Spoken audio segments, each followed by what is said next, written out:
If you were to say Blues have been active this transfer window, it'd be like saying Erling Haaland's a decent striker.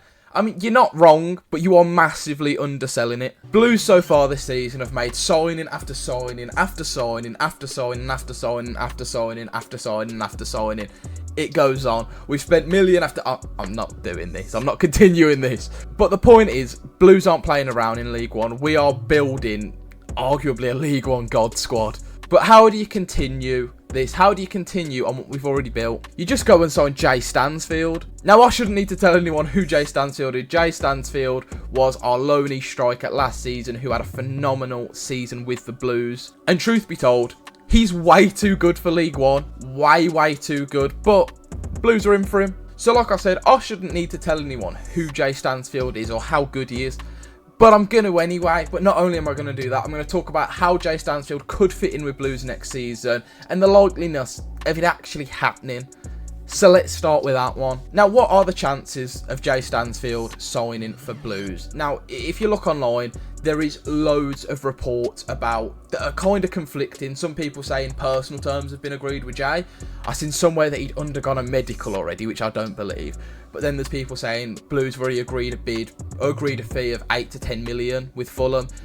Again, Blues Focus are reporting that Blues have launched a £6 million bid that's yet to be accepted. Well, at the time of recording, yet to be accepted. So with all these conflicting reports, it's difficult to really know what's going on. But in this situation, I kind of believe there's no smoke without fire. And when there's so much smoke, there has to be something. You know, sometimes there can be smoke without fire, as we've seen in the past. Does anyone remember Josh Maja? But this time, there's so much that there is going to be something in it. Now, what is the likeliness of it actually happening? Because, as I've said, Jay Stansfield is too good for League One. There is no debate. And there has to be other, you know, in better position clubs than Blues in for him. But honestly, I'm going to give the likeliness a 7.5 out of 10. That's my thoughts. Because I think if Jay was going to go to any club besides Fulham, it'd probably be Blues. Purely for the fact he knows the club, he likes the club. We've got a good project in place, so we have a clear plan over the next few years. You know, he's a young lad. He's got a bright future ahead of him. That bright future could be with Blues. The only thing that's putting me off saying, like, it's going to go further than a 7.5 is purely for the fact, if it was a done deal, announced, I'd say it was a 10, obviously. But we've seen, like, if anyone remembers that Mike Edenhuizen, I don't know how to pronounce his name, but you know who I'm on about. You know, that deal was essentially done. Fee had been agreed, personal terms had been agreed, and then he came to Blues, was undergoing a medical, and last minute pulled out.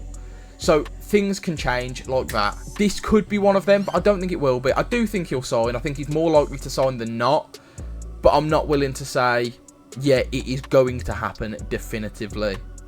But who knows, by the time this video's out, he could have already been announced, so we'll see. But now, let's just take a look back at how Jay Stansfield has done previously in his career. So here on screen we have Jay Stansfield's stats from last season. As we know, 43 appearances in the Championship, 12 goals, 2 assists, 3 appearances in the FA Cup, 1 goal, 1 assist. So 13 and 3 in all comps, which, to be honest, is a very good season considering how Blues did last season. You know, a relegation Championship team.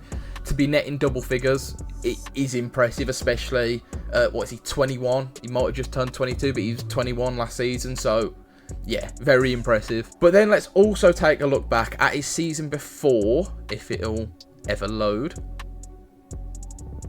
Oh, I've got to press show, that would help. So here we go down, number 65, Jay Stansfield, but we go down to League One. 36 appearances in League One, 9 goals, 7 assists.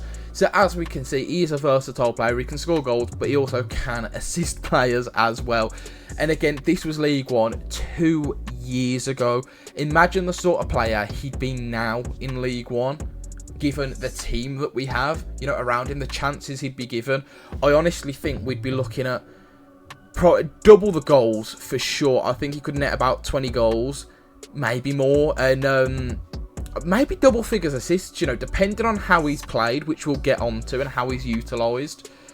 I think we really could be looking at an absolute monster in this team in Jay Stansfield, which we already know he can be, but it's exciting to see. So like I said, when it comes to Jay Stansfield, the stats speak for themselves. He's done well in League One. He's done well in the Championship as well. I mean, he's just going to be a great player should he sign. But now, let's just take a quick look at how he could be utilised. So this was my first thought on the team. You know, this isn't set in stone team. We are going to be seeing so many different variations with how many games we're going to be playing next season. I mean, it is so much stupid. It's like 60 games we have to play in all comps, relying we don't go far in cups or whatever. It's a stupidly hard season, which is why we need a massive amount of depth. So I've just gone Peacock, Farrell in goal, Laird and Buchanan fullbacks, Clarat, the new signing, and Sanderson fullback centre backs.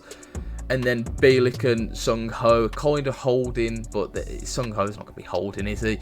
Williamson, again, another new signing. League One transfer record, should Jay Stansfield not started, at the 10. And then Miyoshi and Hansen on the wings, with Stansfield up top. Now, again, I don't know if this is too likely to happen, just because, you know, we have signed Alfie May, League One top scorer. I don't see a world where he doesn't get any minutes. I think he has to. But again, I think the way, you know, this team could work very well if we use Jay Stansfield as a target man. You know, I think he could net 30 goals in this position with Miyoshi, you know, running up and down the flanks, even cutting inside, creating chances for him. Same with Hansen. You know, you got a right-footed left winger and you got a left-footed right winger. So again, you're gonna have a lot of cutting inside and putting balls through for Stansfield as he runs down. And then with Williamson, if you give him just the freedom to roam, he'll do great. I mean, I'm not sure if a lot of people have seen how he was at Go Ahead Eagles. You know, I did have a quick look and he just seemed to be very good, very clinical is what I'd say about him. So yeah, and then again, with them, you know, having that front four attacking, that allows Pike to kind of come more forward into the midfield, Bielik to drop behind and kind of just sit in front of the defence, add in an extra man, so then you've got the 5 attacking, you've got the 5 defending. It just works. But like I said, I think this is the less likely scenario for Blues. I think this is the least likely way we are to play. So let's look at how I think we'll actually play. So this is the team I think that we're actually more likely to play. As I said, it's going to change throughout the season. There's so many games being played next season that you won't see a consistent starting 11. But I think this is how we're probably more likely to utilise the team. You know, again, I think the backline and the midfield kind of choose itself. Again, I haven't included guys like George Hall, Tyler Roberts and Jordan James, just because, again, I think Jordan James will be off this season anyway. I think he'll go. If he doesn't, then, you know, you can, again, interchange him with Williamson, maybe even interchange him for Pike. He can play anywhere across the midfield, really, can't he? But then I think with this, you know, again, you'd have May, again, up top, being that bags man. But as we know, and as we've seen with Jay Stansfield, especially in League One, he can get the assists. And we seen for Blues last season, he can play out in the wide positions. And just because he'd be out on the wing doesn't mean that he can still come inside. You know, you can still allow for, again, this sort of a setup when attacking. Again, you still have Bielik sit in front of the defence, just kind of as that extra bit of protection. But again, allow Williamson to kind of have that free roam. You know, you got Pike in behind, just sitting again, just behind the attack, not necessarily joining, but not, again, completely defending.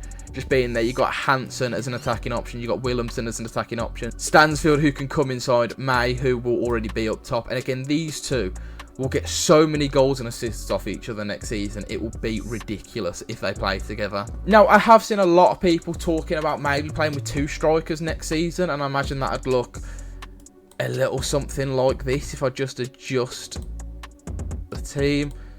Kind of like a 4-4-2. Maybe not like this. Maybe you'd put in, like, I don't know, Miyoshi on that wing. I don't think we'll see Blues play 4-4-2. I think we will stick with the 4-2-3-1 that we've played consistently for the last, like, 2-3 years. Purely for the fact 2 striker systems just are a bit outdated nowadays. It's painful to say, but you don't necessarily see the 2 out-and-out strikers in teams anymore. You might see, like, what City do, where they have Alvarez sit a bit deeper behind Haaland. But again, I don't think Blues are in a position to play like Man City just yet. I think we're just not going to play a 2-striker system unless, like I say, you move Stansfield out onto the wing and give him that freedom to cut inside and be a second striker. But you're not going to see Blues playing a 4-4-2. In my opinion, I could be wrong. I'm open to being wrong. I just think that is a thing of the past now in football. You know, even with City, with their two striker systems, you know, Alvarez is sitting deeper than Haaland. He's not the out-and-out striker. And you don't really see... You're not going to see Haaland sit deeper than Alvarez. So, again, I don't see a 4-4-2 happening, but I'm open to it if it works. So, like I said, this is my analysis to Blues signing Jay Stansfield. I think if we can get this deal over the line, it would be phenomenal. I'd be really looking forward to see Jay back in the blue shirt, playing for the Blues at St Andrews. I'd love it, but that's just me. But then again, I say that's just me. I think everyone else would love it, to be honest. If you don't, you're mental. If we get this deal over the line, I think it's a sign that Blues really mean business. I mean, we mean business anyway, and we've shown that we mean business. But Jay Stansfield is just that. He is that different level. He is just that complete level above. You know, a player who done phenomenal in a bad team in the Championship. Signing for a League One side would be mental. But again, I think it's more likely than not that we actually pull it off. But let me know what you think down below in the comments. Thank you for watching Blues Focus. It's good to be back. See you next time.